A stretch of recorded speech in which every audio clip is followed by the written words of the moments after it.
I bet. So welcome to What You Will's production of Macbeth. Thank you all for coming here today. I know it's really hot out and it's really hot in here, so thank you for bearing with it. Just a few reminders before we start. Please silence your cell phones and turn off the flash. Moms, I know you will be taking pictures. I am confident, so please turn off the flash, pretend they're like zoo animals. The bathrooms are out this door and down to the left. There is a strobe warning for this show, so if you're sensitive to that, please be aware. And there is a 10-minute intermission marked in the program. So, without further ado, the tragedy of Macbeth.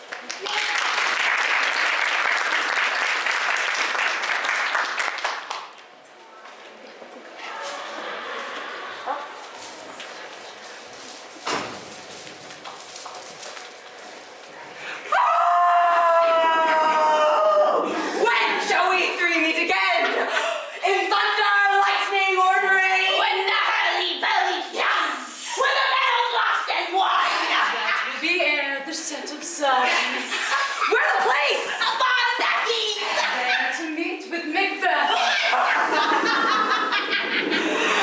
Fair is foul and foul is fair. Fair is fair and foul is fair. Fair is fair and foul is fair. Fair is fair and foul is fair. Fair is foul and foul is fair. Hover through the fog and filthy air.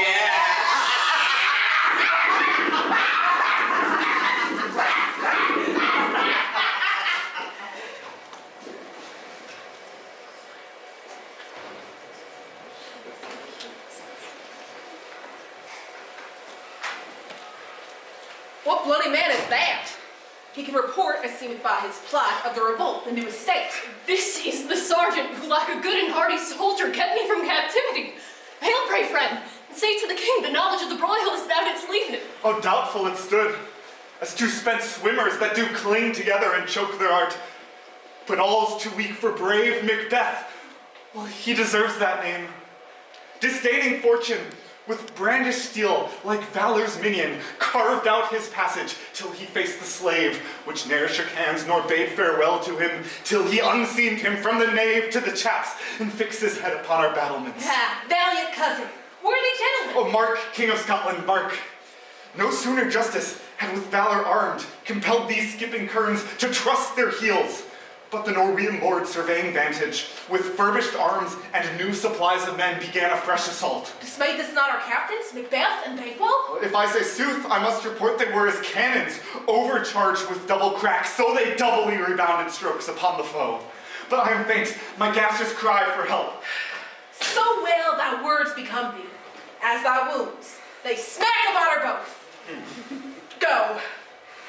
Give him surgeons. Who comes here? Oh, the worthy Thane of Ross. God save the king. Whence camest thou, worthy Thane? Thane! From Fife, great king, where Norwegian banners flout the sky and fan our people cold. Norway himself, with terrible number, led on by that most disloyal traitor, the Thane of Cawdor, began a dismal conflict. So the Bellona's bridegroom lacked in her proof, confronting him with self-comparisons, point against point rebellious, arm against arm, curbing his lavish spirit, and, to conclude, the victory fell on us. Great happiness. No more that Thane of Cawdor shall deceive our bosom interest. Go, pronounce his present death, and with his former title, greet Macbeth. I'll see it done. What he hath lost, noble Macbeth hath won.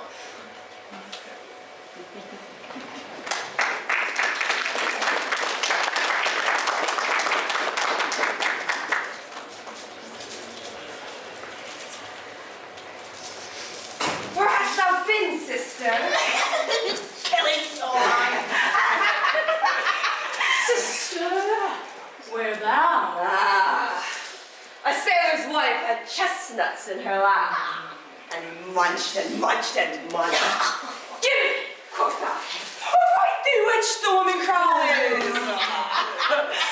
Her husband's to Aleppo gone, master of the Tiger. But in a sea of thither sail, and like a rat without a tail, I'll do, and I'll do. I'll give thee a wind. Thou art caught. myself have all the other, and the very ports they blow, all the quarters that they know in the shipman's card. Sleep shall neither night nor day hang upon his penthouse lid. He shall live a man forbid. Weary of nights 9 times 9 shall he dwindle, peak, and pine. Though his bark may not be lost, yet it shall be tempest-tossed. Here I have a pilot's thought, wrecked as homeward it did come. A drum. Macbeth.com. The weird sisters hand in hand, hosters of the sea and land, thus to go about, thrice to thine and thrice to mine, and thrice again to make up 9. Peace! The chimes wound up.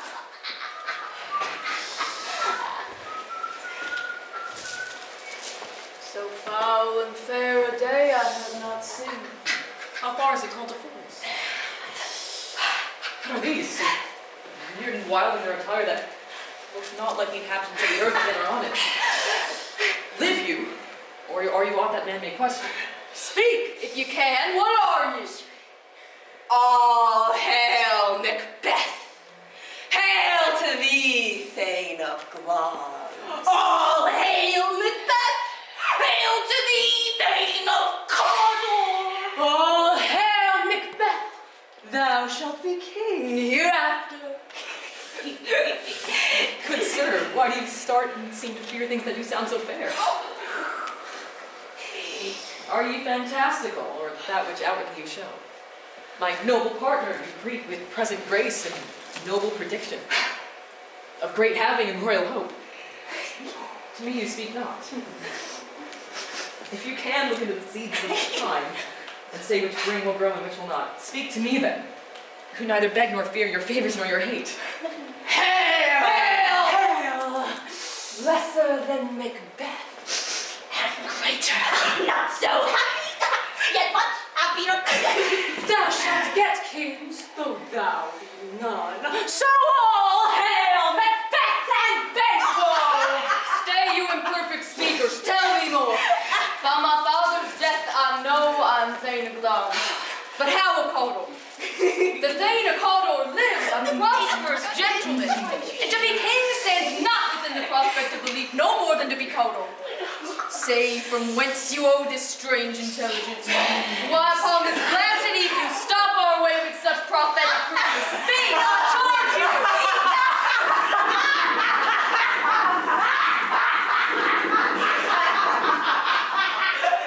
Whither have they vanished? Into the air, and what seemed cultural melted as breath into the wind. Would they had stayed? Were such things here as we do speak about, or have we eaten on the insane root that takes the reason prisoner? Your children shall be kings. You shall be king. And Thane of Cawdor too, and it not so. It's the self-same two words. Who's there? The king hath happily received, Macbeth, the news of thy success. As thick as hail came post with post, and every one did bear thy praises in his great king's defense, and poured them down before him. We are sent to give thee from our royal master thanks. In which edition he bade me, from him, call thee the Thane of Cawdor. In which case, hail, most worthy Thane, for it is thine. Oh, can the devil speak true? The Thane of Cawdor lives. Why do you dress me in borrowed robes? Who was the Thane lives yet, but under heavy judgment bears that life which he deserves to lose. Whether he was combined with those of the enemy, or did line the rebel with hidden help and vantage, I know not. But treason's capital confessed and proved to have overthrown him. Lambs and Thane of Cawdor. The greatest is behind. Thanks for your pains. Do you not hope that your children shall be kings? When those that gave the Thane of Cawdor to me promised no less to them? That same trusted home might enkindle you onto the throne besides the Thane of Cawdor. But 'tis strange, and oftentimes to win us to our hopes, the instruments of darkness tell us truths. To win us with honest trifles and betray us in the deepest consequence. Cousins, a word, I pray you. Two truths are told, as happy prologues to the swelling act of the imperial theme. Thank you, gentlemen. This supernatural soliciting cannot be good, cannot be ill. If ill, why have they given me earnest of success, commencing in a truth? I am Thane of Cawdor. If good, why do I yield to that suggestion whose horrid image doth unfix my hair and make my seated heart knock at my ribs against the use of nature? Present fears are less than horrible imaginings. My thought is murder, yet is but fantastical shakes, so that my single state of man that function is smothered in surmise, and nothing is but what is not. If chance will have me king, why chance may crown me, without master, come what come may. Time and the hour runs through the roughest day. Worthy Macbeth, we stay upon your leisure. Give me your favor. My dull brain was robbed, things forgotten. Kind gentlemen, your pains are registered where every day I turn the leaf to read it. Let us toward the king. Think upon what hath chanced. And at more time, the interim having waited, let us speak our free hearts each to other. Very loudly. Till then enough. Come, friend.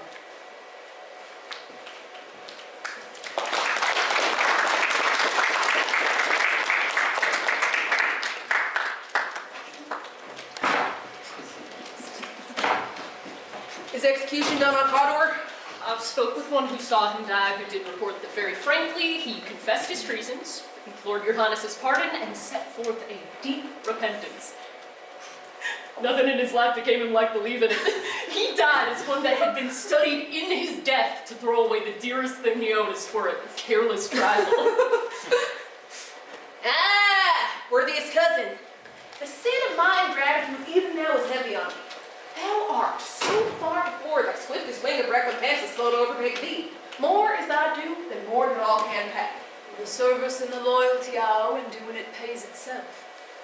Your highness' part is to receive our duties, and our duties are to your throne and state children and servants, which do but what they should by doing everything safe toward your love and own. Welcome hither. I have begun to plant thee and will labor to make thee full of growth.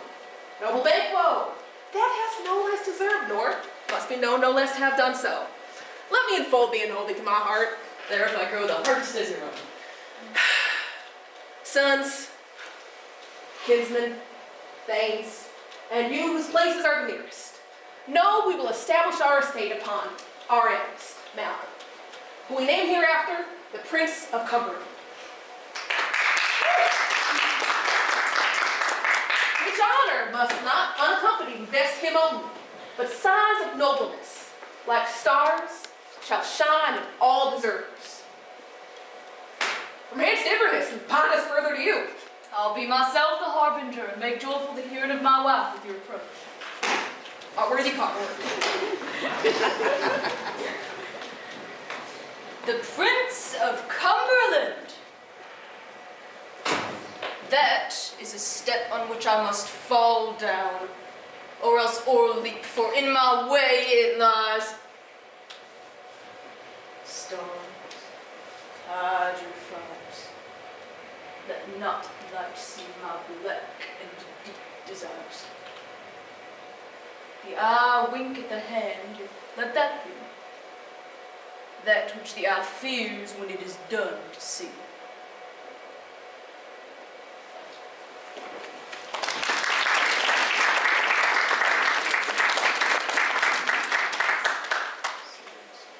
They blessed me in the day of success, and I've learned by the perfectest report they have more in them than mortal knowledge. When I burned in desire to question them further, they made themselves heir, to which they vanished. Whilst I stood wrapped in the wonder of came misses from the king. All hail to me, Thane of Cawdor, by which title before these weird sisters saluted me, referred me to the coming on of time with, Hail, King that shalt be. This have I thought good to deliver thee, my dearest partner of greatness, that thou mightst not lose the dues of rejoicing, by being ignorant of what greatness is promised thee. Lay it to thy heart, and farewell. Long as thou art, and Cawdor, and shalt be what thou art promised. But do I fear thy nature? It is too full of the milk of human kindness to catch the nearest way. Thou wouldst be great, art not without ambition, but without the illness should attend it. Which thou wouldst highly, that wouldst thou holily. Wouldst not play false, yet wouldst wrongly win. That's thou, great Glamis. That which cries, thus thou must do, if thou hast, and that which rather thou dost fear to do, than wishest should be undone. What is your tidings? The king comes here tonight. Thou art mad to say it. Is not thy master with him? Who, were it so, would have informed for preparation? So please you, it is true, our Thane is coming. One of my fellows had to speak to him who, almost dead for breath, had scarcely more than would make up his message. Give him tender. He brings great news. Raven himself is horse that croaks the fatal entrance of Duncan under my battlements. Come, you spirits that tend on mortal thoughts, unsex me here, to fill me from the crown to the toe, top full of direst cruelty. Make thick my blood. Stop up the access and passage to remorse, that no compunctious visitings of nature shake my fell purpose, nor keep peace between the effect and it. Come to my woman's breasts, and take my milk for gall, you murderous ministers, wherever in your sightless substances you wait on nature's mischief. Come, thick night, and pall thee in the dunnest smoke of hell, that my keen knife see not the wound it makes, nor heaven peek through the blanket of the dark to cry, hold, hold! Great Glamis, worthy Cawdor, greater than both by the all-hail hereafter. Thy letters have transported me beyond this ignorant present, and I see now the future in the instant. My dearest love, Duncan comes here tonight, and when goes hence? Tomorrow's the purposes. Never shalt sun and tomorrow see. Your face, my thing, is a book where men may read strange matters. To beguile the time, look like the time. Very welcome. Your eye, your hand, your tongue. Look like the innocent flower, but be the serpent under it. We will speak further. Only look up clean. To alter favor ever is to fear. Leave all the rest to me.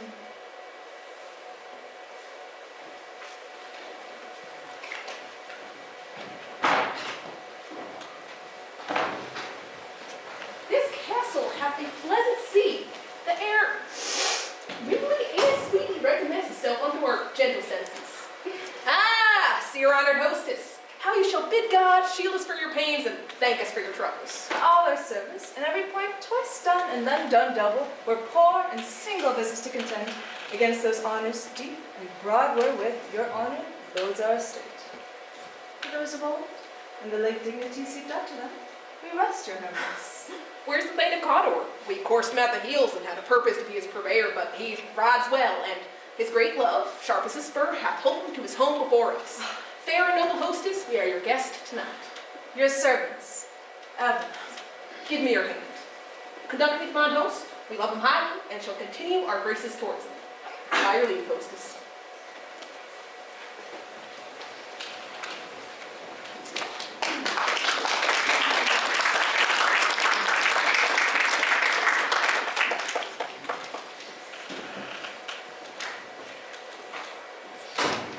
If it were done when 'tis done, and 'twere well it were done quickly.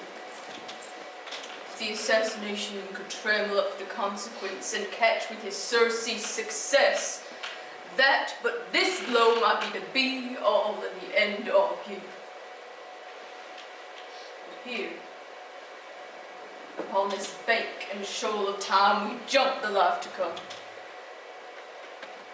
In such cases, we still have judgment here, that we but teach bloody instructions, which being taught return to plague the inventor. This even-handed justice commends the ingredients of our poison chalice to our own lips. He's here in double trust. First, as I am his kinsman and his subject, strong both against the deed. And as his host, who should against his murderer shut the door, not bear the knife myself. And besides, this Duncan hath borne his faculties so meek, hath been so clear in his great office, that his virtues will plead like angels, trumpet-tongued against the deep damnation of his taken off, and pity, like a naked newborn babe, stride in the blast, or heaven's cherubim, horsed upon the sightless couriers of the air, shall blow the horrid deed in every eye, that tears shall drown the wind. I have no spur to prick the sides of my intent, but only vaulted ambition, which o'erleaps itself and falls upon the other. How now, what news? He hath almost supped. Why have you left the chamber? Hath he asked for me? Know you not he has? We will proceed no further in this business. He hath honored me of late, and I have bought golden opinions from all sorts of people, which would be worn now in their newest gloss, not cast aside so soon. Was thou drunk when you dressed yourself? Wouldst thou fear to be the same in thine own act and valor as thou art in desire? Wouldst thou live a coward in thine own esteem? Letting, I dare not, wait upon, I won't, like the poor cat in the adage. I dare do all that may become a man. Who dares do more is none. What beast was it then that made you break this enterprise to me? When you durst do it, then you were a man. To be more than what you were, you would be so much more the man. Nor time nor place did then adhere, yet you would make both. They have made themselves, and that their fitness now does unmake you. I have given suck.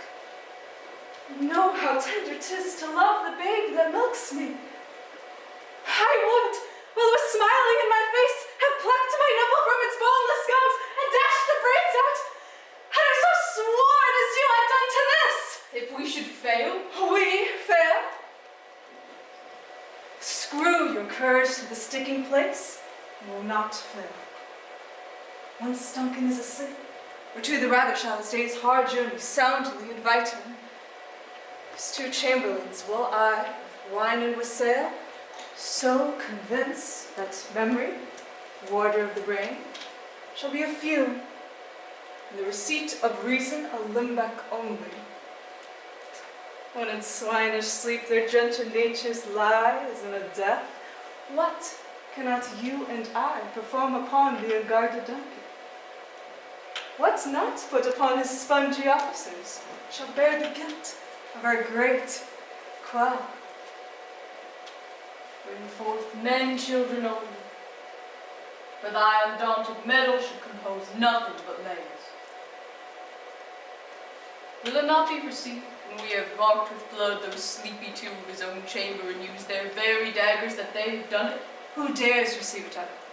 We shall make our griefs and clamor roar upon his death. I'm settled, and bend up each corporal agent to this terrible feat. Away, mark the time with fairest show. False face must hide, but the false heart doth know.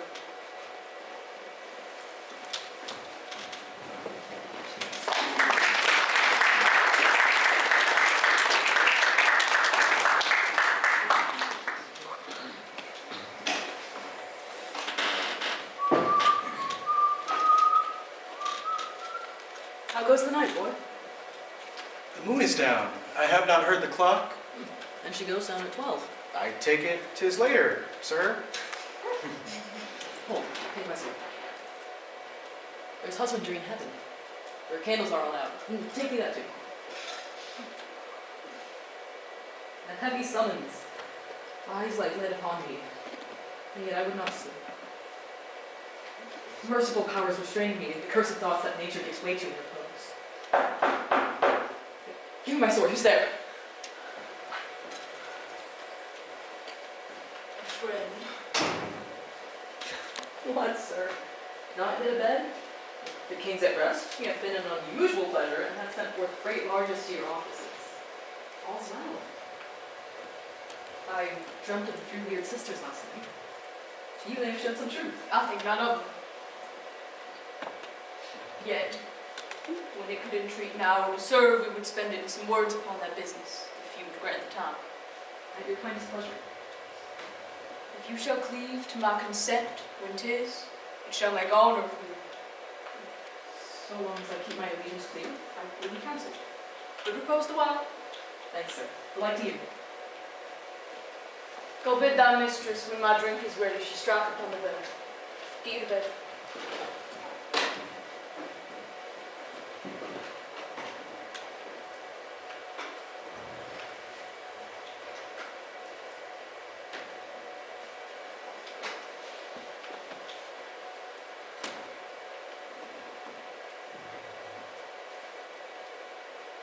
Is this a dagger which I see before me?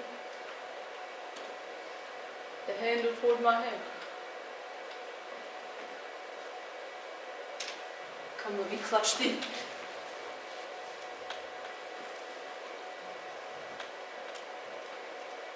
I have thee not, yet I see thee still. Art thou not fatal vision sensible to feeling as to sight, or art thou but a dagger of the mind, a false creation, proceeding from the heat oppressed brain? I see thee yet, in form as palpable as this which now I draw.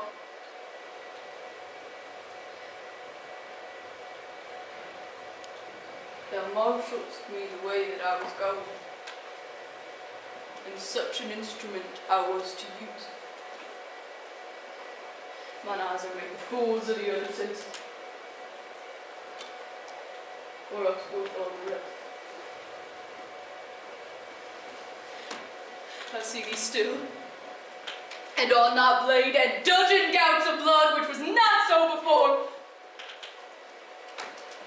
There is no such thing. It is the bloody business which informs thus to mine eyes. Now the one half of nature seems dead. Wicked dreams abuse the curtained sleep. Witchcraft celebrates pale act as offerings, and wither murder. Alarmed by his sentinel of the wolf, whose howls his watch, thus with his stealthy pace, with Tarquin's ravishing strides towards his design, moves like a ghost.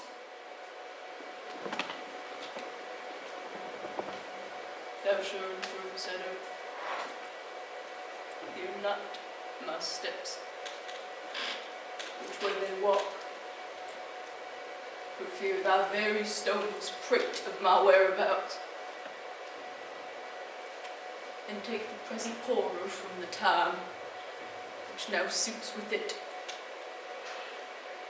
Whilst I threat, he lives.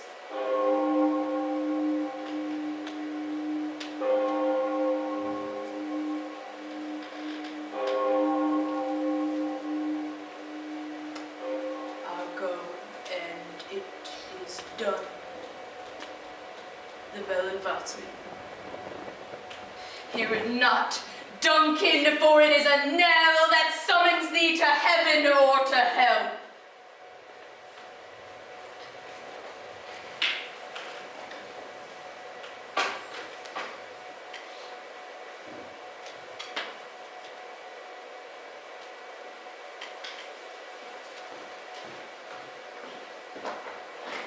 That which hath made them drunk hath made me bold.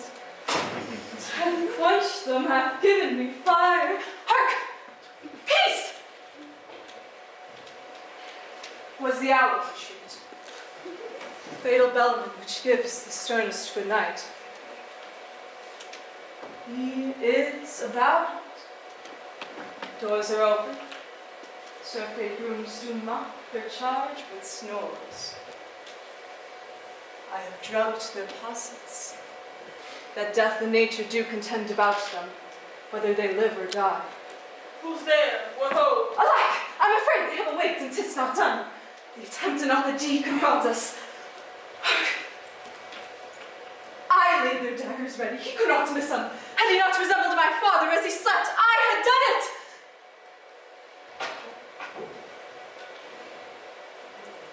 I have done the deed. Didst thou not hear a noise? I heard an owl scream and the crickets cry. Did not you speak?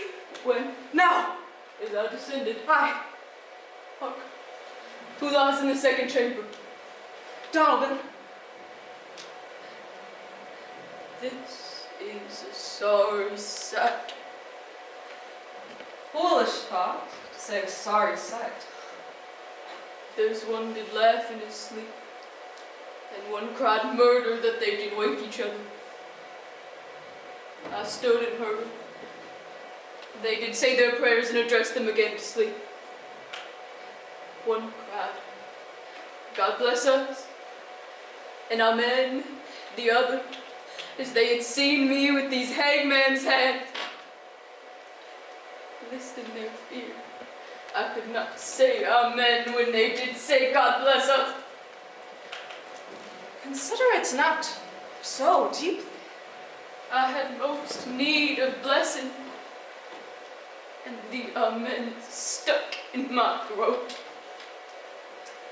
These deeds must not be thought after in these ways. So it will make us mad. Methought I heard a voice cry, sleep no more. Macbeth does murder sleep. The innocent sleep. Sleep that knits up the ravelled sleeve of care. The death of each day's life. Sore labor's bath. Balm of hurt mind. Great nature's second course, the chief nourisher in life's feast. What do you mean? Still it cried, sleep no more to all the house. Glass has murdered sleep, and therefore Cawdor shall sleep no more, Macbeth shall sleep no more. Who was it that thus cried? Why, my worthy thing, you do unbend your noble strength to think so brain-sickly of things. Go, get some water. Wash this filthy witness from your hand. Why did you bring these daggers from the place? They must lie there. Go, carry them, and smear the sleepy grooms with blood. I'll go no more. I'm feared to think what I have done. Look on it again, I dare not. Infirm of purpose! Give me the daggers. The sleeping and the dead are but as pictures. I'll smear the faces of the grooms withal, for it must seem their guilt. Whence is that knocking? How is 'twas me, when every noise appalled me? What hands are here? Look out, mon us. Will all great Neptune's ocean wash this blood clean from my hand?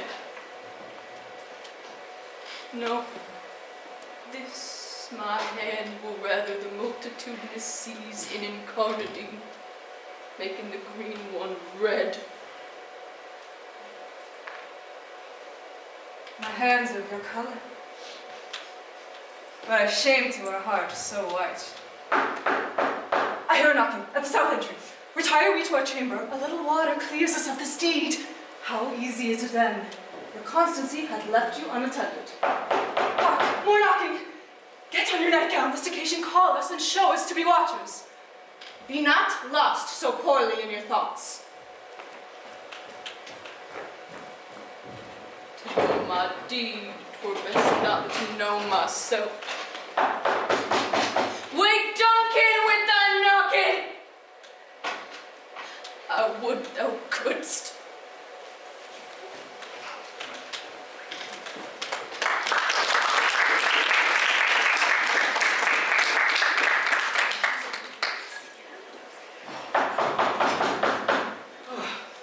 Well, here's a knocking indeed. If I were the porter of Hell's Gate, you should have old turning the key. Knock, knock, knock. Who goes there? In the name of Beelzebub. Well, here's a farmer who hath hanged himself on the expectation of plenty. Come in time, have napkins about you. Here you'll sweat for it. Knock, knock. Who goes there? In the name of the other fucking devil. Here's an equivocator who could swear in both the scales against either scales. Committed treason enough. For God's sake, yet could not equivocate himself into heaven. Oh, come in, equivocator. Anon, anon, I pray thee remember the porter. Was it so late, friend? Ere you went to bed, that you do lie so late? Faith, sir, we were carousing till the second cock. And drink! Drink is a great provoker of three things. What three things does drink especially provoke? Marry, sir, nose painting, sleep, and urine. It provokes and it unprovokes. It provokes the desire. It takes away the performance. It persuades him. And it disheartens him. In conclusion, it equivocates him in sleep. And giving him the lie, leaves him. I believe drink gave thee the lie last night. That it did, sir. Rachel. Is thy master stirring? It seems your knocking has awakened him. Good morrow, noble sir. Good morrow. Is the king stirring, worthy thing? Not yet. He did command me to call timely on him. I've almost slept the hour. I'll bring you two. I know this is a joyful trouble to you, but yet 'tis one. The labor we the lad in physics pay. This is the door. Well, I'll make so bold as to call, for 'tis my limited service. Goes the king hence today? He does. He did appoint so. The night was unruly. Where we lay, our chimneys were blown down. Strange screams of death. And prophesying the obscure bird clamored the livelong night. Some say the earth was feverous and did shake. 'Twas a rough night. Oh, horror! Horror! Horror! Tongue nor hearts cannot conceive nor name thee. Most sacrilegious murder hath broke up the Lord's anointed temple and stole thence the life of the building. Meaning his majesty. See, and then speak yourselves. Awake! Awake! Ring the alarm bell! Murder and treason! Donalbain, Banquo, Malcolm, awake!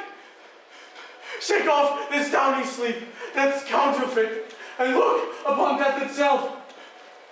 Malcolm! Bakewell! As from your graves, rise up and walk like sprites to countenance this horror. Ring the bell! What's the business that such a hideous trumpet calls to parley the sleepers of the house? Speak, speak! Oh, gentle lady, 'tis not for you to hear what I can speak. The repetition in a woman's ear would murder as it fell. Bakewell, our royal master's murdered. What? In our house? Colonel Angler, I prithee contradict thyself and say it's not so.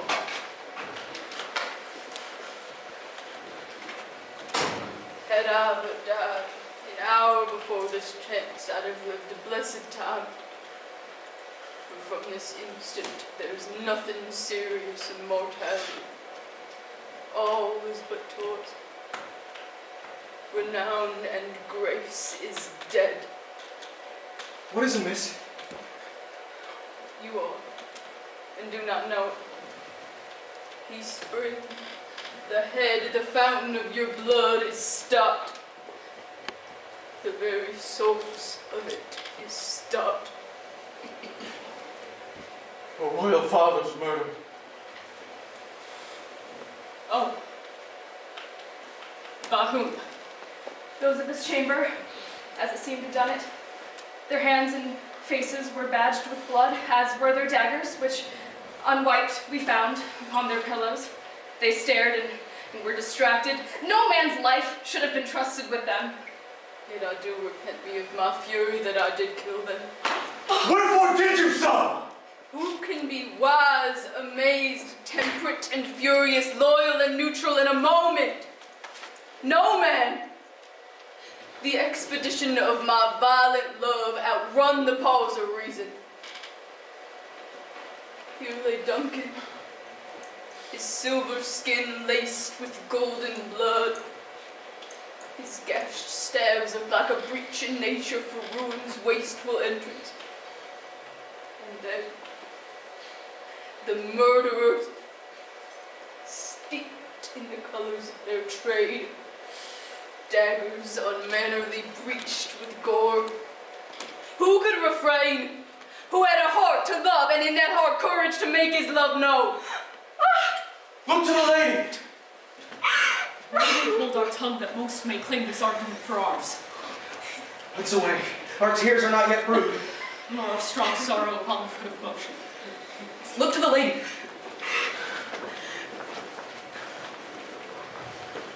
And when we have our naked frailties hid, that suffer under exposure, let us meet, to know this most bloody piece of work, and to question it.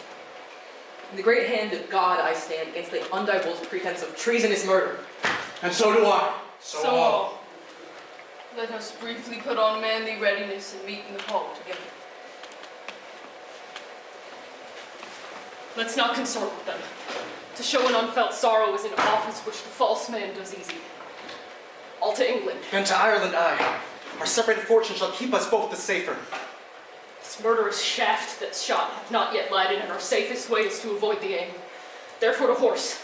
And let us not be dainty in our leave-taking, but shift away. There's warrant in the theft that steals itself when there's no mercy left.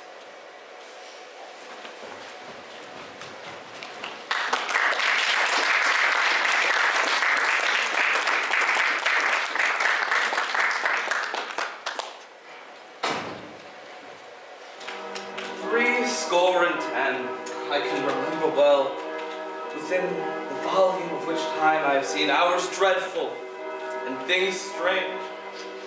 But this sore night hath dreadful forebodings. Ah, good father, thou seest the heavens as troubled with man's act. Now the clock 'tis day, and yet darkness does the face of the earth entomb, and living life should kiss it.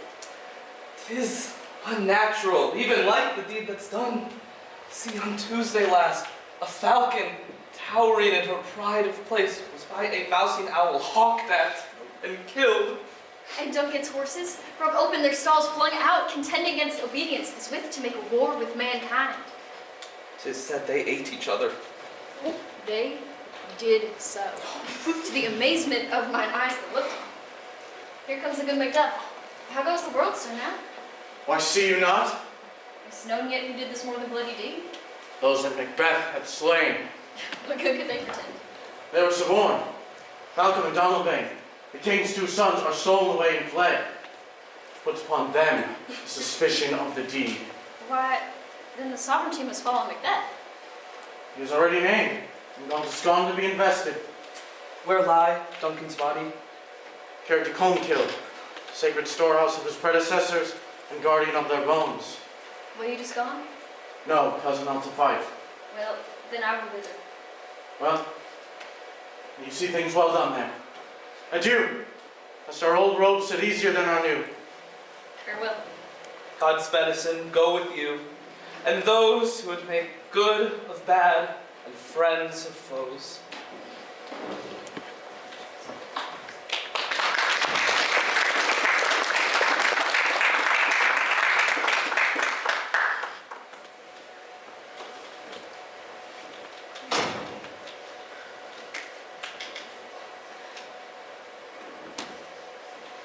Thou hast it now. King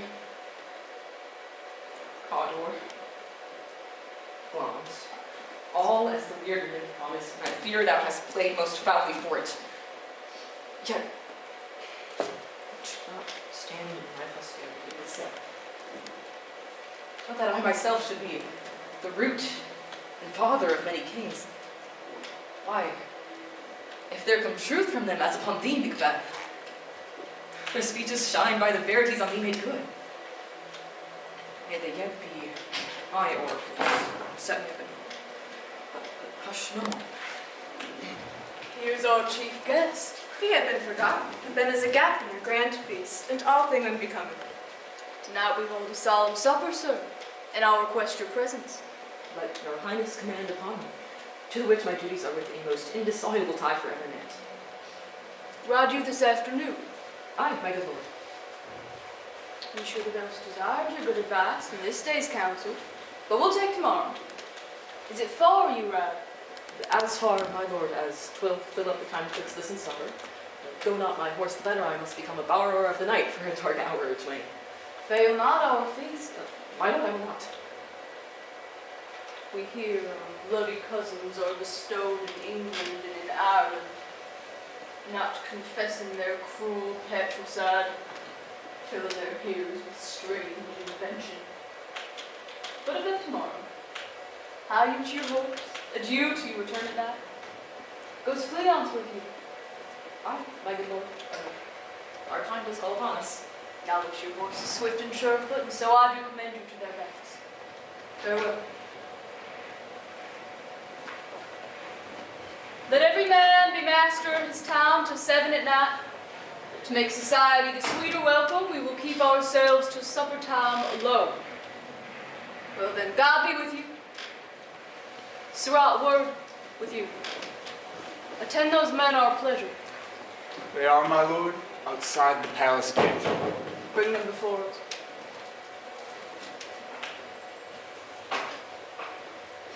To be thus is nothing, but to be safely thus. Our fears in Banquo stick deep, and in that royalty of nature reigns that which should be feared. 'Tis much he dares, and that dauntless temper of his mind, he hath a wisdom that doth guide his valor to act in safety. There's none but he whose being I do fear, and under him my genius is rebuked, as it is said Mark Antony's was by Caesar.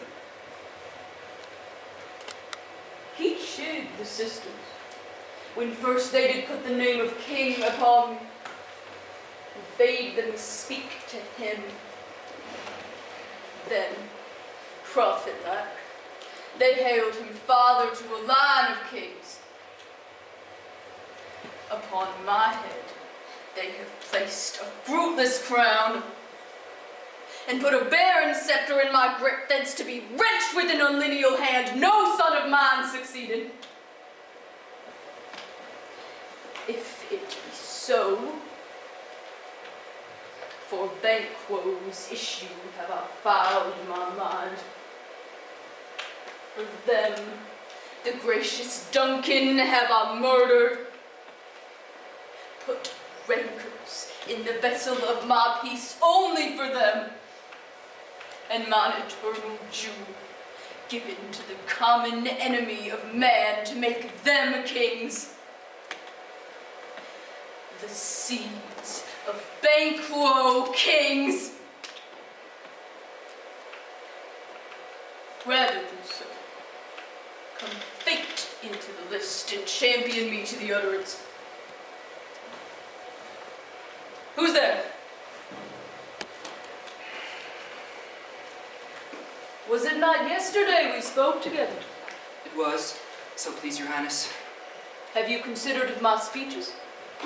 Know that it was he in times past which had held you so under fortune, which you thought had been ourness itself. This I made good to you in our last conference. How crossed the instruments, who wrought with them, and all things else that might, to hath a mind, or to a notion crazed, say, thus did Banquo.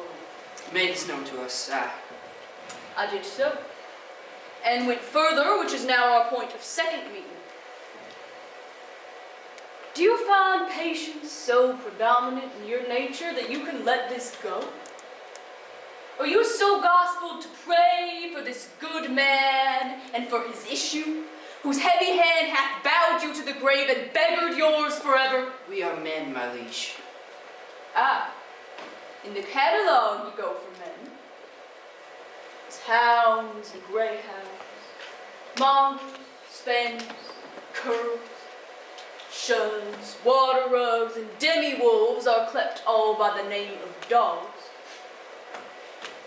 The valued fowl distinguishes the swift, the slow, the subtle, the housekeeper, the hunter, each according to the gifts which bounteous nature hath in him closed.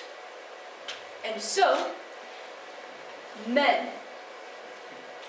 Now, if you have a station in the fowl, and not in the worst rank of manhood, say it. And I will put that business in your bosoms whose execution takes your enemy off. I am one, my liege. And I another. Both of you know Banquo was your enemy. True, my lord. So is he mine. And in such bloody distance that every minute of his being thrusts against my nearest alive. And though I could with barefaced power sweep him from my sight, yet I must not. So to your assistance do make love, masking the business from the common eye for sundry weighty reasons. We shall, my lord, perform what you command us. Though our lives... Your spirit shone through you. Within this hour at most, I will advise you where to plant yourselves, for it must be done tonight. Fleance, his son, who keeps him company, whose absence is no less material to me than is his father's, must embrace the fate of that dark hour. Resolve yourselves apart. I'll come to you anon. It is concluded. Banquo, thy soul's flight, if it find heaven, must find it out tonight.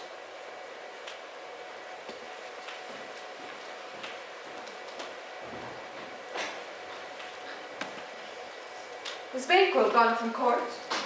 Aye, madame. But returns again tonight. Say to the king, I would attend his leisure for a few words. Madame, I will.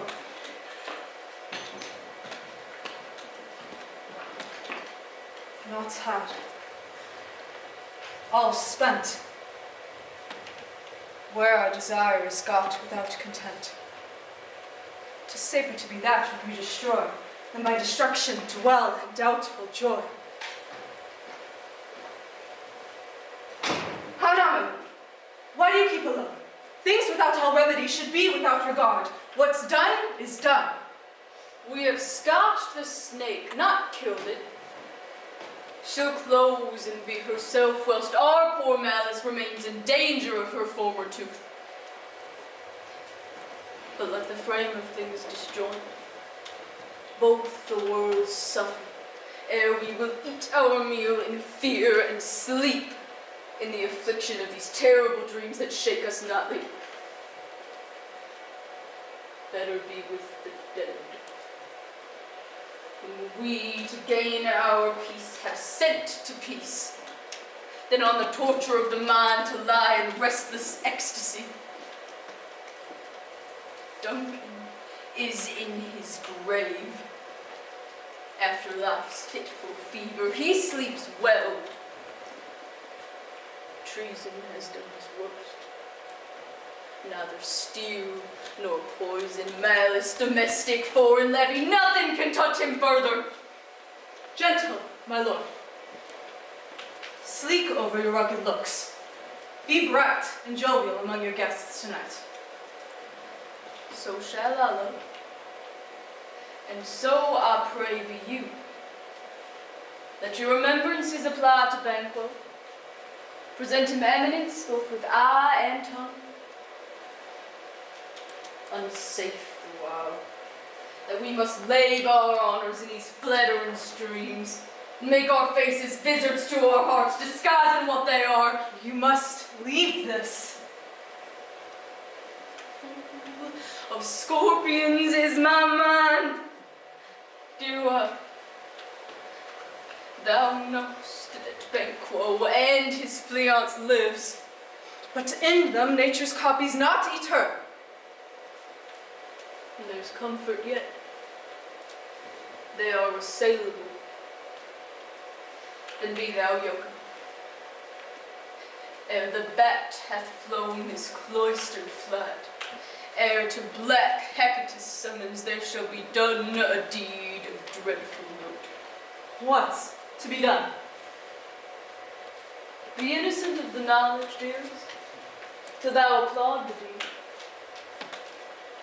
Come, seal in that, scarf up the tender eye of pitiful day, and with thy bloody and invisible hand cancel and tear to pieces that great bond which keeps me pale. Black thickens, and the crow makes wing to the working work. Good things of day begin to droop and drowse, while night's black agents to their praise do rouse. Thou marvelst at my word, but hold thee still. Things bad begun make strong themselves by ill. So prithee, go with me.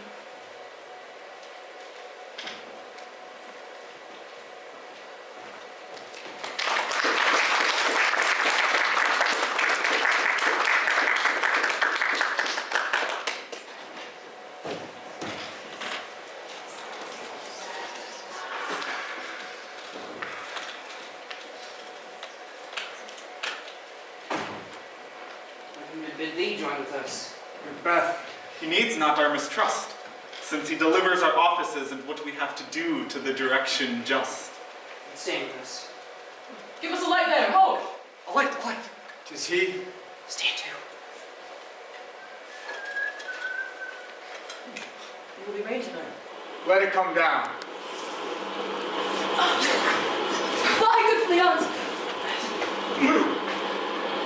Which of you struck out the light? Was not the way? There's but one down. The sun is fled. We've lost the best half of our affair. Well, it's away. You say how much is done.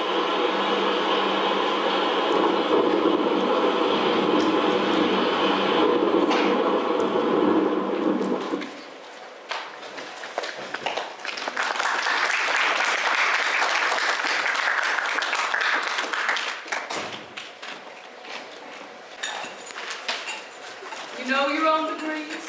Sit down. At first and last, the hearty welcome. Thanks to your majesty. Ourself will mingle with society and play the humble host. Our hostess keeps her state, but in best time we will require her welcome.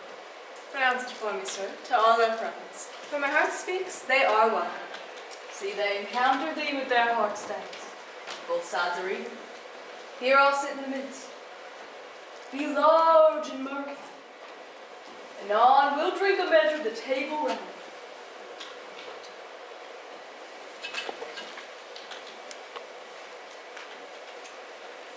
There's blood on thy face. 'Tis Banquo's then. 'Tis better thee without than he within. Is he dispatched? My lord, his throat is cut. That I did for him.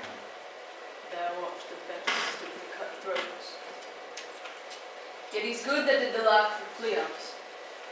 If thou didst it, then thou art the non-correct. Most royal sir. Fleance escaped. Then comes my fit again, and I'm bound into saucy doubts and fears. But Banquo's safe. Aye. Safe in a ditch he bides, with 20 trench gashes on his face.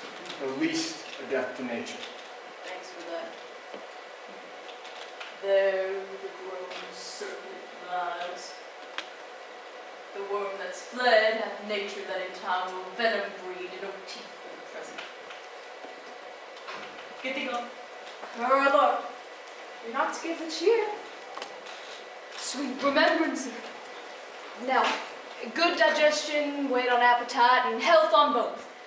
Here had we now our country's honor roof, were the graced person of our Banquo present, whom may I rather challenge for unkindness than pity for mischance. His absence, sir, lays blame upon his promise. Please, your Royal Highness, to grace us with your company. The table's full. Here's a place reserved, sir. Where?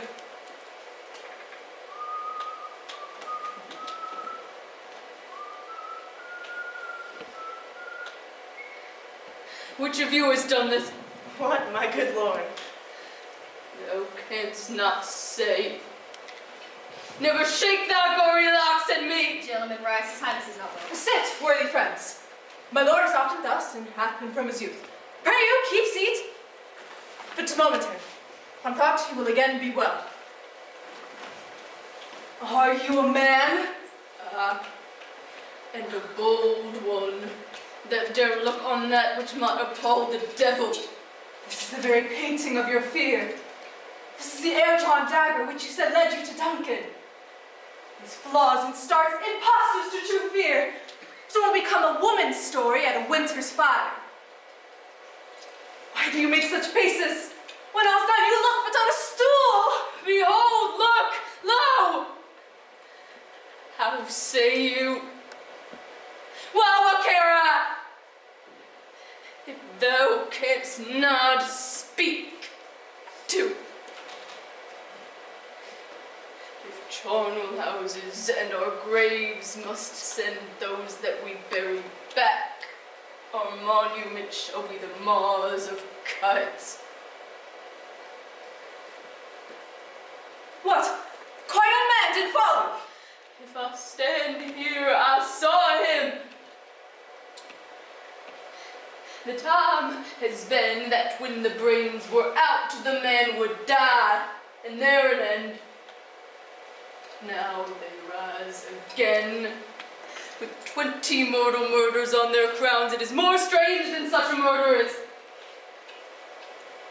My royal lord, your noble friends do lack you.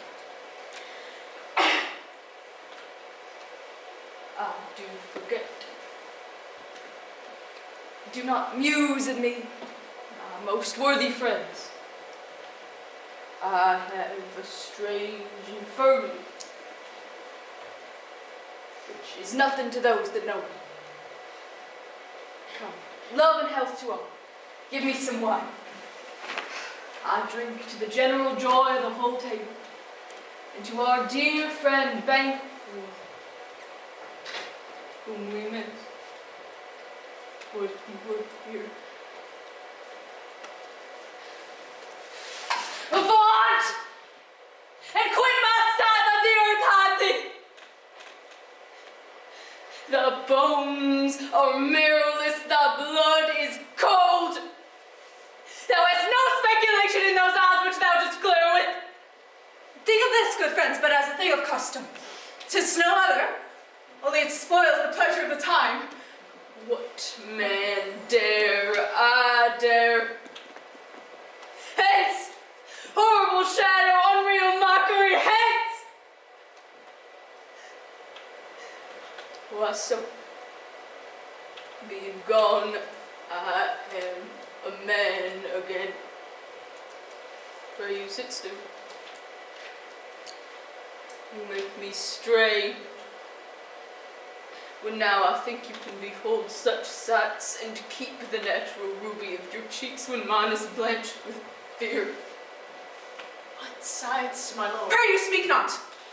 Question enrages him. At once, good night. Stay not upon the order of your going, but go at once. Good night, and better health to His Majesty.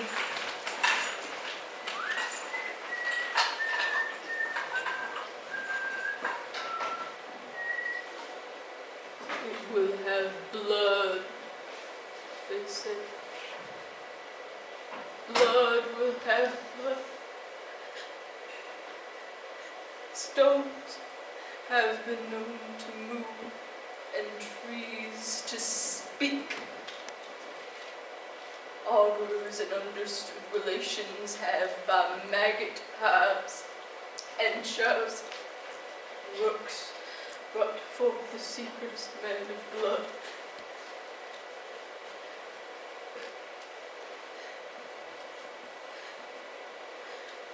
What is the night? Almost out of morning. Which is which? How sayest thou? That Macbeth denies his person at our great bidding. Did you send to him, sir? I hear it, by the way, and I will send. There's not a one, but in his house I keep a servant feed.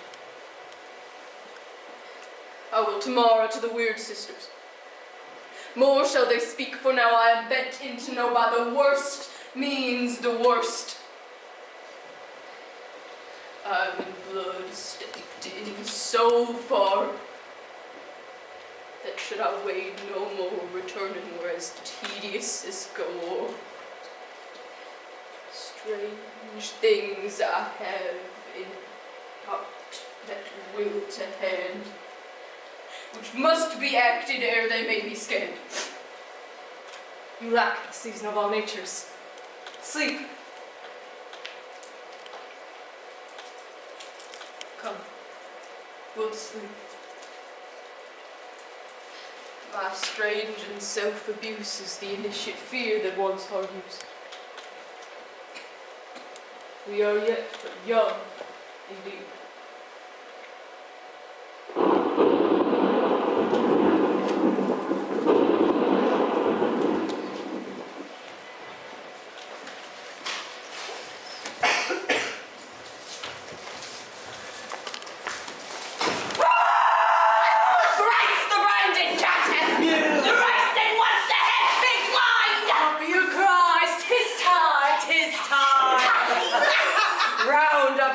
Cauldron go, in the poison entrails throw. Code!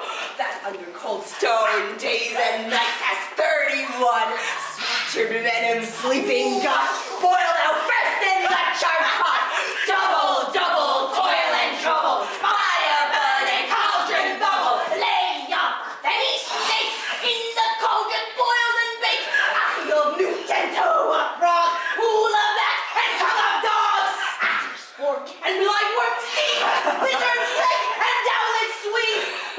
Charm of powerful trouble, like a hellfire, boil and bubble. Double, double, toil and trouble, fire burning, cauldron bubble. Scale of dragon, tooth of war, witch's mummy, maw and froth of the raving salt seashore, root of hemlock, digged in the lawn. Add thereto a tiger's children for the ingredients of our cauldron. Double, double, toil and trouble, fire burn and cauldron bubble. Cruel it with a baboon's facade. And the charm is firm and good.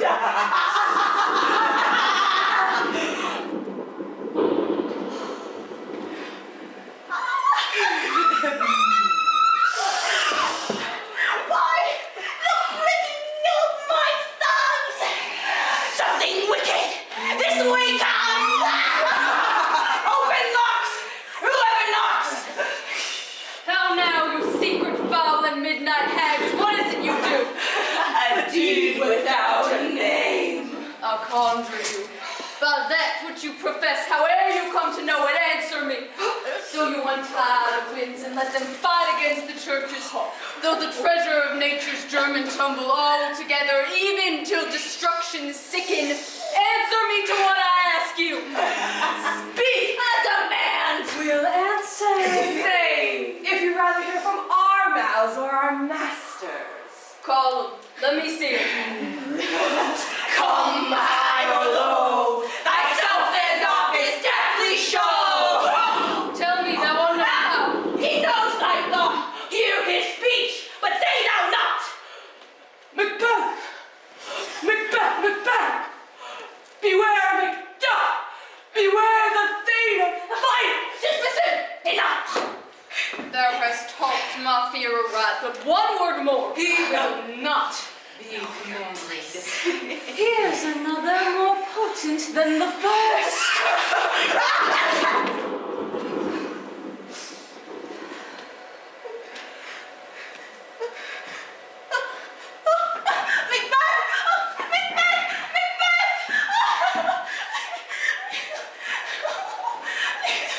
Had I 3 ears, I'd hear thee.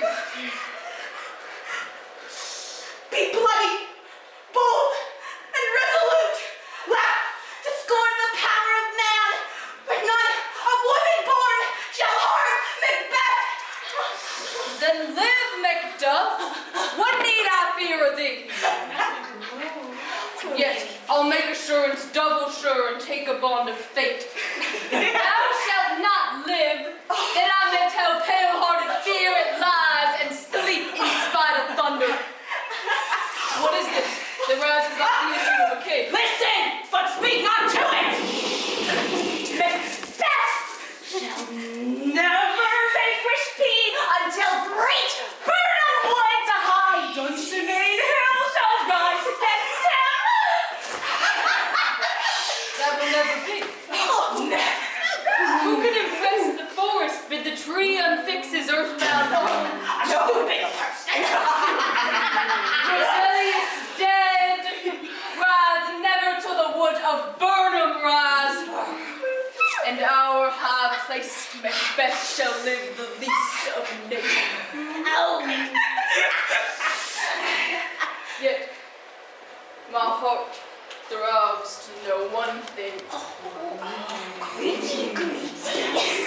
Tell me, if your art can tell so much, shall Banquo's issue ever reign in this kingdom? Be quiet to know no more. I will be satisfied. Deny me this and an eternal curse follows.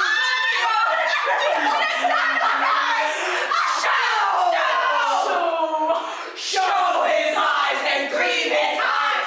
Come like shadows, so depart. Thou art too like the spirit of Banquo. Down! Now I see 'tis truth. For blood-bolter Banquo smiles upon me and points at his kingly descendants behind him. Show his eyes and grieve his heart. Come like shadows, so depart.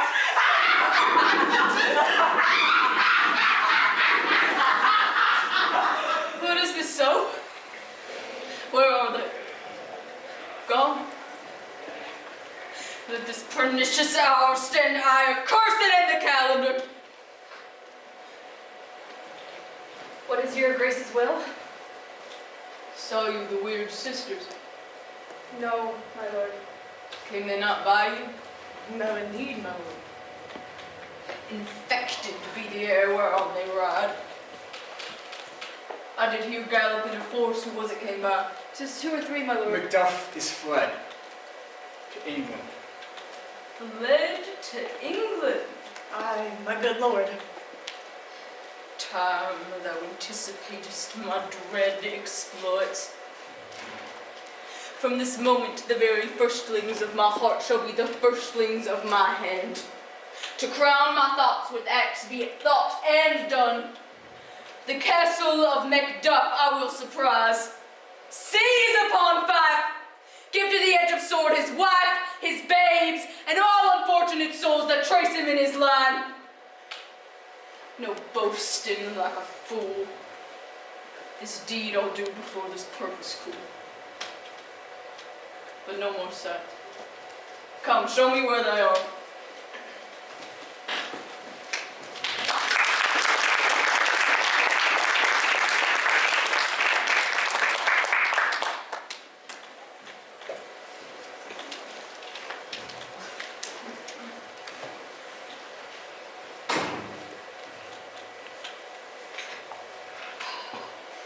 What had he done to make him fly the land?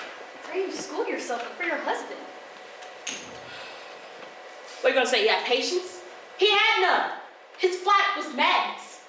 When our actions do not, our fears do make us traitors. You know not whether it's his wisdom or his fear. Wisdom? To leave his wife? To leave his babes? His mansion and his house from whence himself does fly? He loves us not.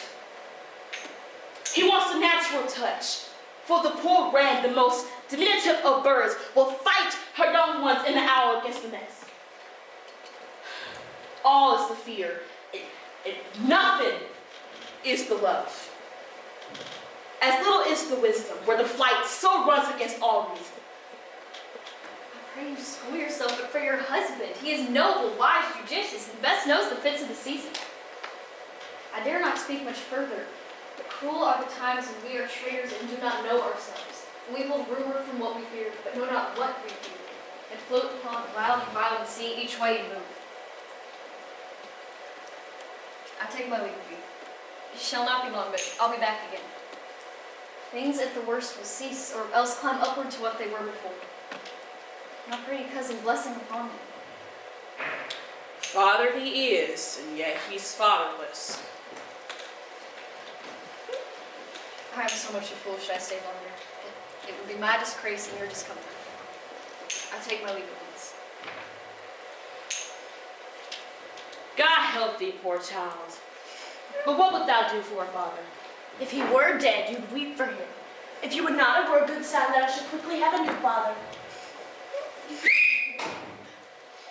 Where is your husband? I hope in no place so unsanctified which his styles may find him. He's a traitor. Thou liest, thou shag-eared villain! What? You egg, young fry of treachery! He's not a liar, I pray you! Murder! Murder!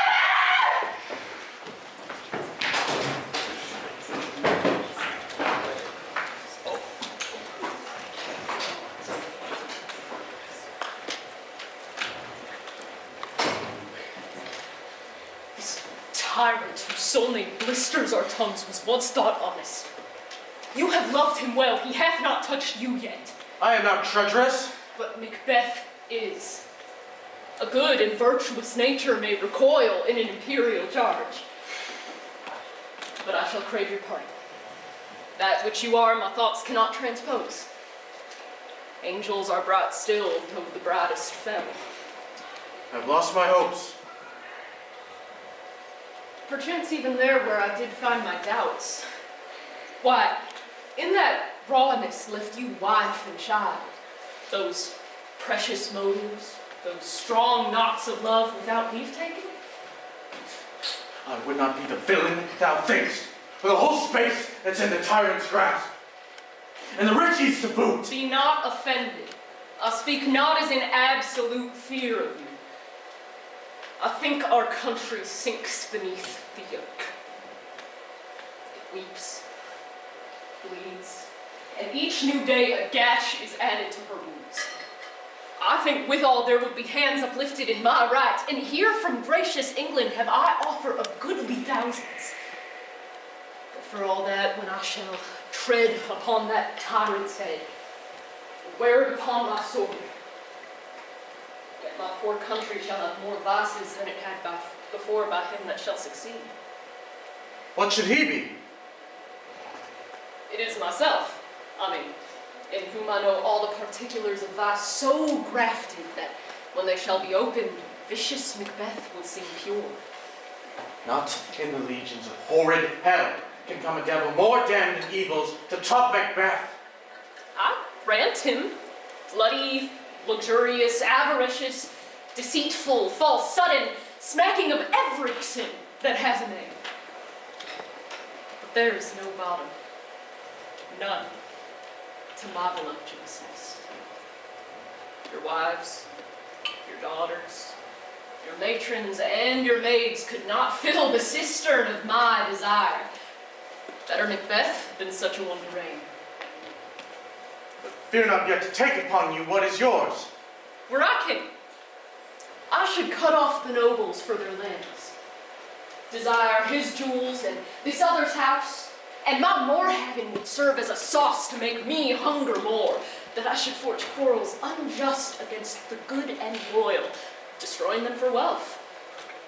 This avarice sticks deeper. Yet all these are portable with other graces' way. But I have none. The king becoming graces as justice, verity, temperance, stableness, bounty, perseverance, mercy, lowliness, devotion, patience, courage, fortitude. I have no relish of them, but abound in the division of each several crime, act in it many ways.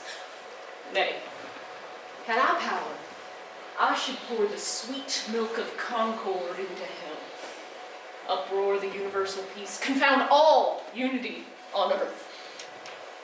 If such a one be fit to govern, speak. I am as I have spoken. Fit to govern? No, not to live. O nation miserable, an untitled tyrant, bloody sceptred, when shalt I see thy wholesome days again? Since that the truest issue of thy throne, by his own interdiction, does blaspheme his breed. Thy royal father was a most sainted king. The queen that bore thee, oftener upon her knees than on her feet, died every day she lived. Fare thee well. The evils thou repeatest upon thyself have banished me from Scotland. O my breast, thy hope ends here. Macduff, this noble passion hath from my soul wiped the black scruples, reconciled my thoughts to thy good truth and honor. Devilish Macbeth hath sought to win me into his power, but God above deal between thee and me, for even now I here abjure the blames I laid upon myself. I would not betray the devil to his fellow, and delight no less in truth than laugh. My first false speaking was this upon myself: what I am truly is thine, and my poor country's to command.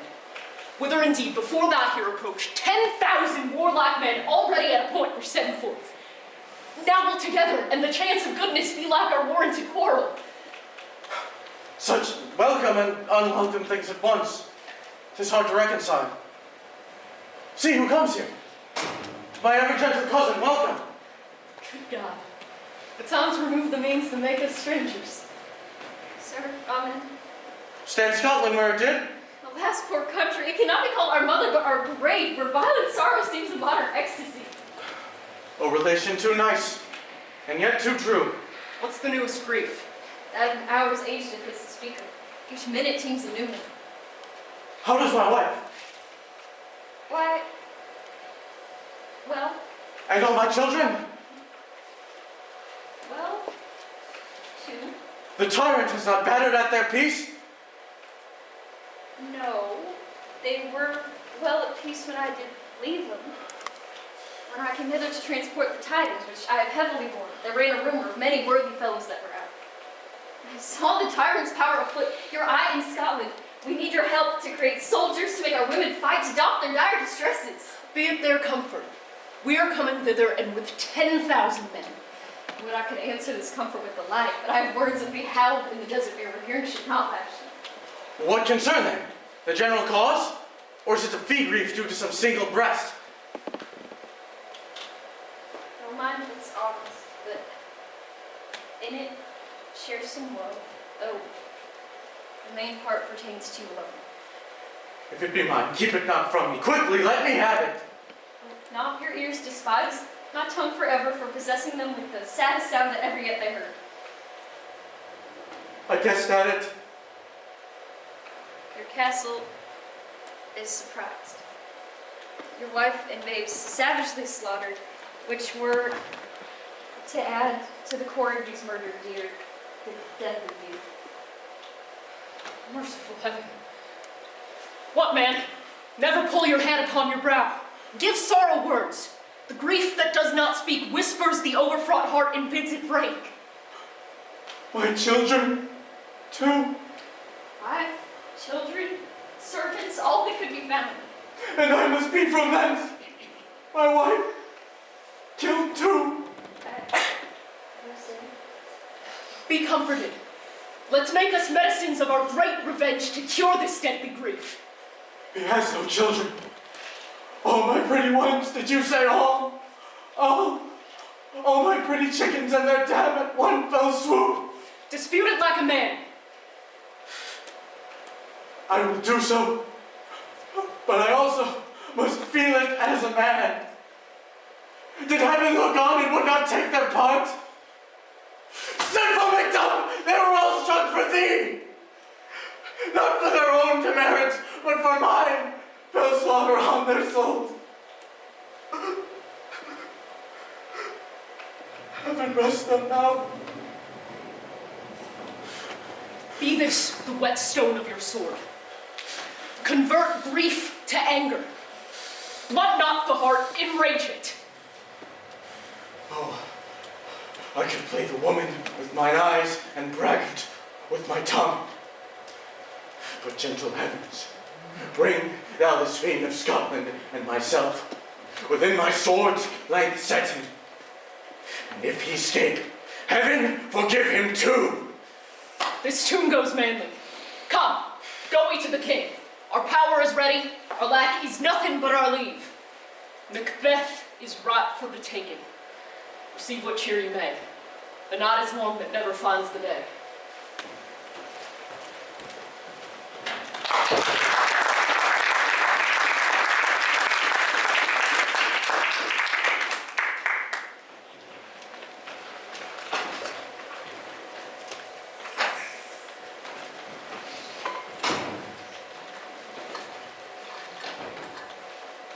When was it she last walked? Since His Majesty went to the field, I've seen her rise from her bed, unlock her closet, take forth paper, fold it, write upon it, read it, afterwards seal it, and again return to bed. Yet all this while the most vast sleep. A great perturbation in nature, to receive at once the benefit of sleep and do the effects of walking. What, besides her walking and other actual performances, have you heard her say? That, sir, which I would not report after her. You can to me, and 'tis most meet you should. Neither to you nor anyone, having no witness to confirm my speech. Lo you, here she comes, this is her very guise, and upon my life, fast asleep. Observe her, stand close. How came she by that light? She has light by her continually, 'tis her command. You see, her eyes are open. Aye, but their sense is shut.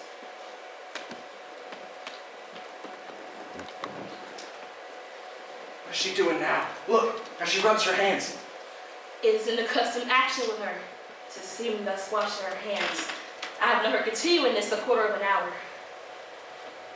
Yet here's a spot. Hark! She speaks. I will set down what comes from her to satisfy my remembrance the more strongly.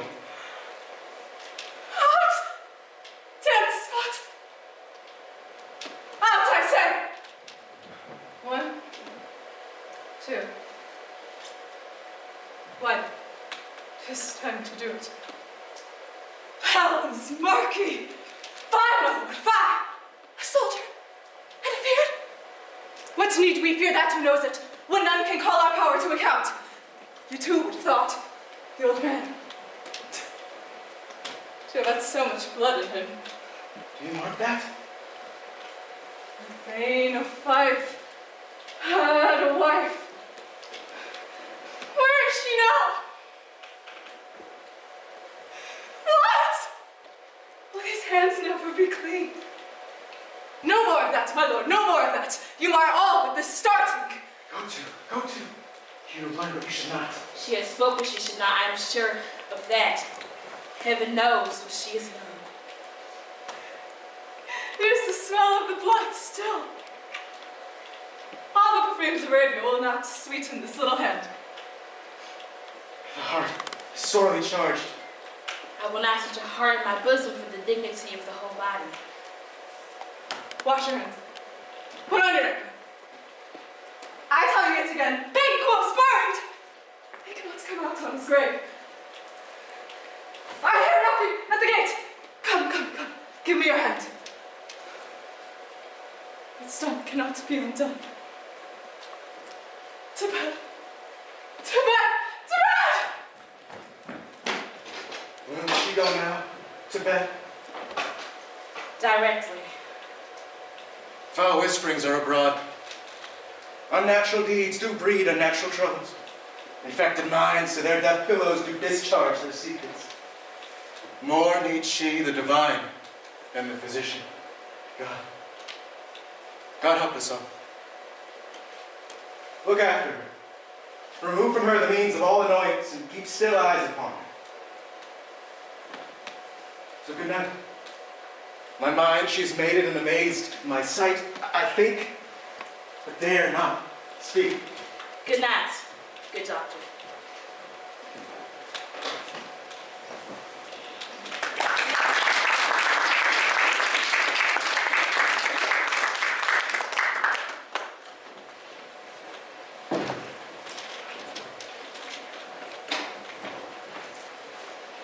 English powers near, drawn on by Malcolm. Who knows if Donald may be with his brother? For certain he is not. We keep a file of all of the gentry, many unrough youths that even now protest their first manhood. What does the tyrant? Great Johnson name he strongly fortifies. Some say he's mad, others that lesser hate him call it valiant fury. But for certain, he cannot this cause within this belt of rule. Now does he feel his secret murders sticking on his hands. Those he commands move only in command, nothing in love. Now does he feel his title hang loose about him, like a giant's robe upon a Dorvish thief. Who then shall blame his pestered senses to recoil and start, when all that's within him does condemn itself for being there? Well, march we on, to give obedience where 'tis truly owed. Meet we the medicine of the sickly wheel, and with him pour we in our country's purge each drop of us. And so much as it needs, to do the sovereign flower and drown the weeds.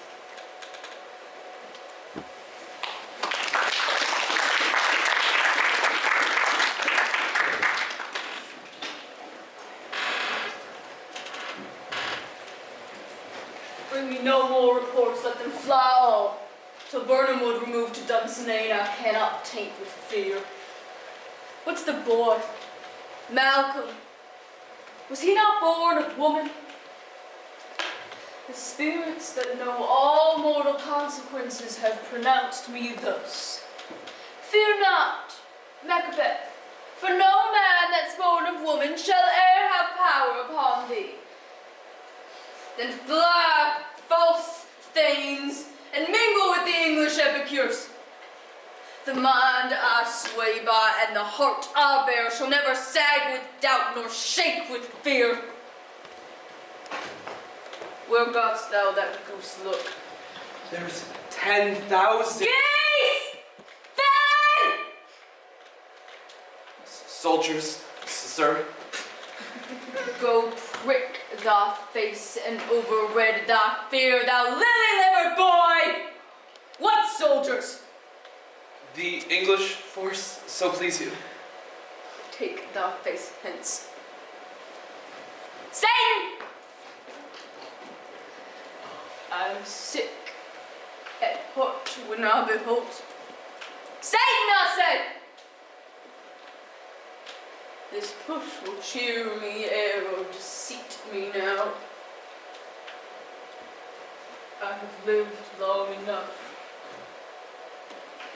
My way of life has fallen into the sear of the yellow leaf. And that which should accompany old age I cannot look to have, but in its stead, cursed. Not loud, but deep mouth the honor breath which the poor heart would fain deny and dare not. Satan!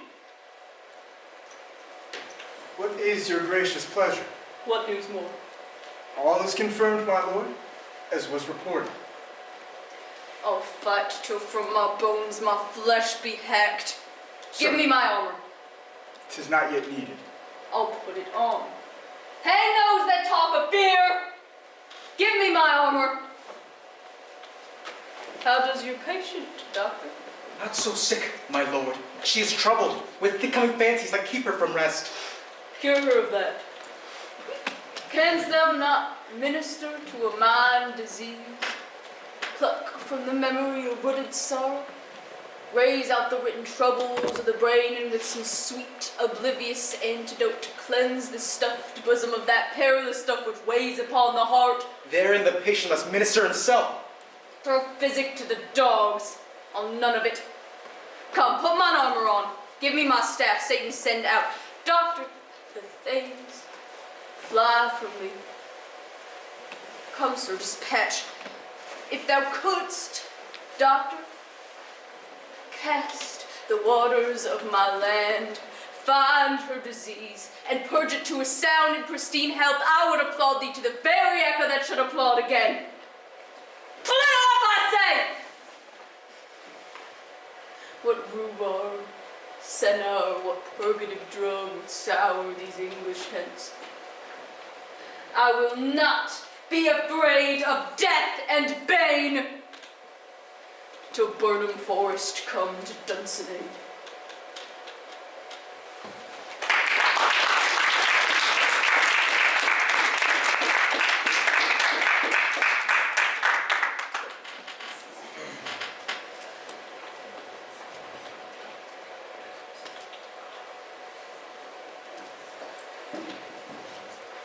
Hang out our banners on the outward walls.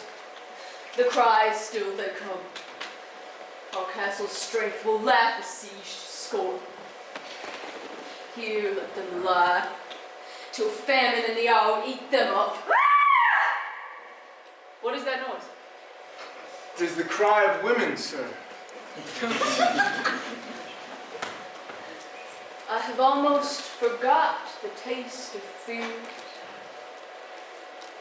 The time has been when my senses would have cooled to hear that shriek, and my fell of hair would at dismal treatise rouse and stir as life were in it.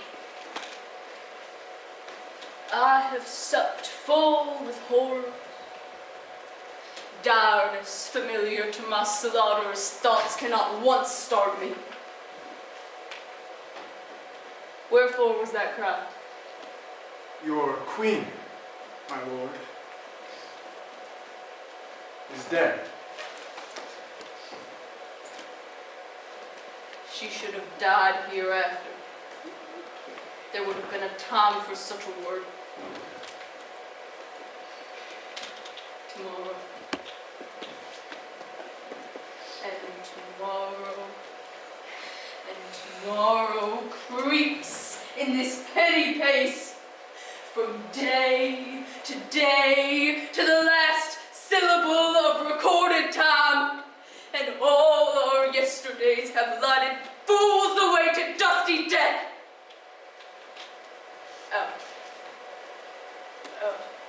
Breathe again. Life's but a walking shadow. A poor player that struts and frets his hour upon the stage and then is heard no more. It is a tale told by an idiot, full of sound and fury signifying nothing. Thou comest to use thy tongue, thy story quickly. Gracious my lord, I should tell you that which I saw, but know not how to do it. Well, say, sir.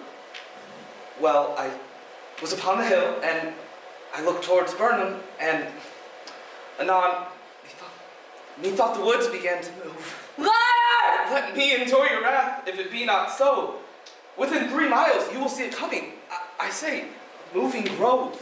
If thou speakst false, upon the next tree shalt thou hang alive, till famine cling thee. If thy speech be sooth, I care not if thou dost for me as much. Uphold in resolution, and begin to doubt the equivocation of the fiend that lies like truth. If this which he avouches does appear, there is nor flying hence nor tarrying here. I begin to be aweary of the sun, and wish the estate of the world were now undone.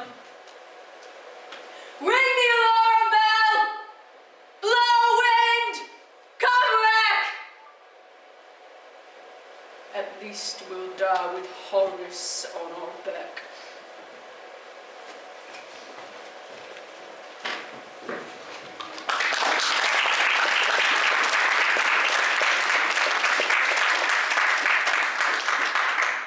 Now near enough! Your leafy screens throw down and show like those you are. Fare you well.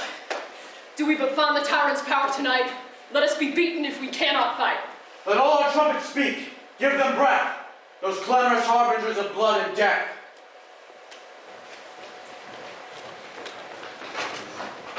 They have tied me to the stake. I cannot fly, but bare leg I must fight the course. What's he that was not born of woman? Such a one am I to fear or none. Hold, sirrah. What is thy name? Thou'lt be afraid to hear it. My name's Macbeth. The devil himself cannot pronounce a title more hateful to mine ear. No, nor more fearful. Thou liest, abhorred tyrant. With my sword I'll prove the lie thou speaks.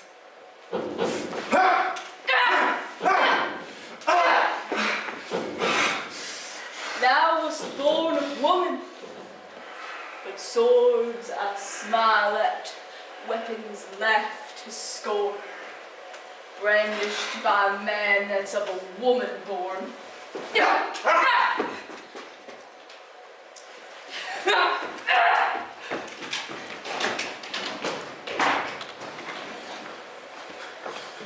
That way the noise is. Tyrant! Show thy face! If thou be slain, and with no stroke of mine, my wife and children's ghosts will haunt me still. Either thou, Macbeth, or else my sword with unbended edge I sheathe again undeeded. Fortune, let me find him! Why should I play the Roman fool and die on mine own sword? As I see lives the gashes do better upon them. Turn, hellhound, turn! Of all men else I have avoided thee. But get thee back! My soul is too much charged with blood of thine already. I have no words. My voice is in my sword!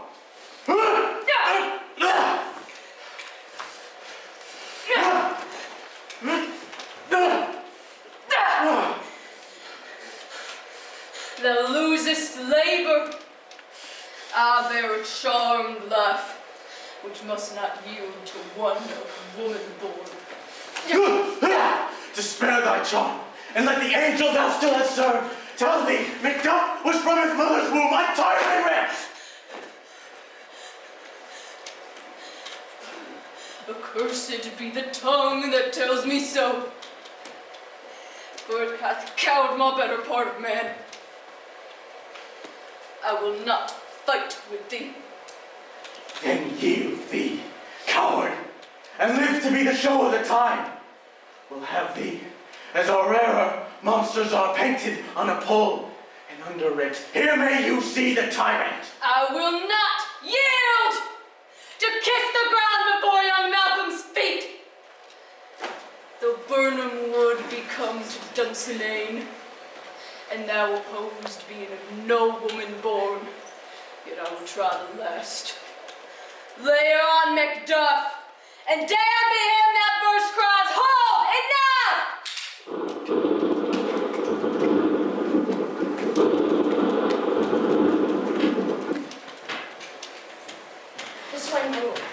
castles gently render, the tyrant people on both sides do fight. We have fought with foes that struck beside us.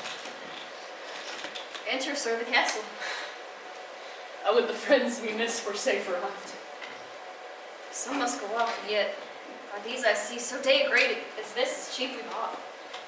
Macduff is risen. And the noble sergeant. He lived but till he was a man, paid a soldier's debt, and like a man he died. Had he his hurts before? Ah, on the front. Well then, God's soldier be he. He's worth more sorrow, and that I'll spend for him. They say he parted well and paid his school. So God be with him. Here comes newer comfort. Hail, King! For so thou art. Behold, usurper's cursed head. The time is free. I see thee compassed with thy kingdom's pearl, that speak my salutation in their minds, whose voices I desire aloud with mine. Hail, King of Scotland! Hail, King of Scotland! We shall not spend a large expanse of time before we reckon with your several loves and make us even with you. My thanes and kinsmen henceforth be earls, the first that ever Scotland in such an honor named.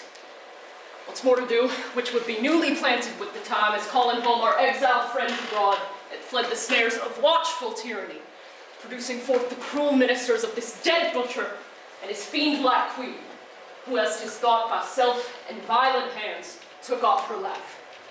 This, and what else is needed of us, by the grace of grace, we shall perform in measure, time, and place. So thanks to all, and to each one whom we invite to see us crowned at Scotland.